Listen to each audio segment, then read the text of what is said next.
জাতীয় প্রেস ক্লাবে সাংবাদিকদের দুটি সংগঠন বিএফইউজে ও ডিইউজের ইফতার মাহফিলে যোগ দেন রাজনীতিবিদরাও।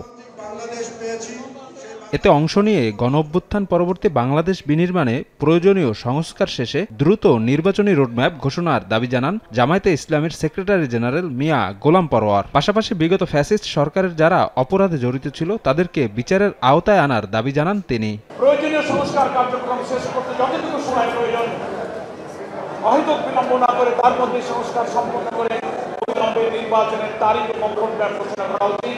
জাতির প্রতি যারা অত্যাচার, নির্যাতন, নিপীড়ন, গণহত্যা চালিয়েছে, নিষ্ঠুরতা, বর্বরতা চালিয়েছে, তাদের বিচারের জন্য যে ট্রাইব্যুনাল হয়েছে, আইন হয়েছে, এটাকে আরো ত্বরান্বিত করে জাতির সামনে সেই বিচারের নিষ্পন্ন হওয়া প্রয়োজন।